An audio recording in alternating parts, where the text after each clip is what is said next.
আসসালামু আলাইকুম ভিউয়ার্স। নতুন একটা ভিডিওতে আপনার সকলকে স্বাগতম।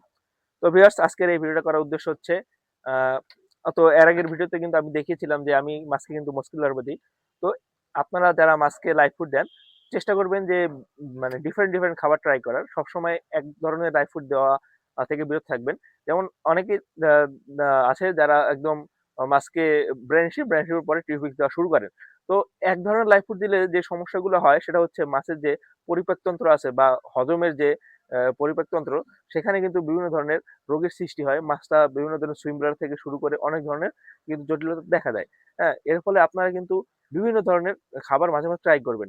অনেকে যদি বলতে পারেন যে, "ভাইয়া, হ্যাঁ, আমার কাছে তো শুধু একটা লাইফ ফুডই আছে। শুধু টিউফিক্স আছে বা শুধু ডাফনি আছে।"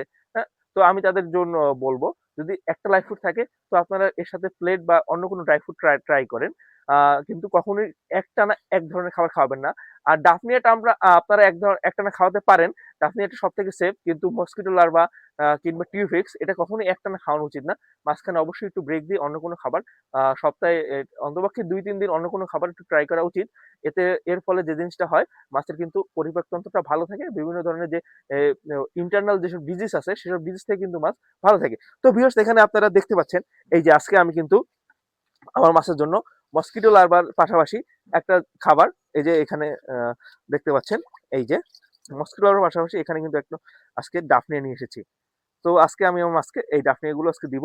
আ এরকম কিন্তু সপ্তাহে আমি ২ থেকে ৩ দিন সকল মাছকে এরকম ডাফনিয়া দিয়ে থাকি মসকিটো লার্ভার পাশাপাশি।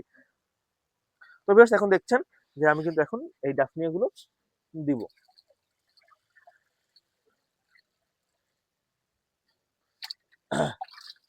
এই যে ভিউয়ার্স,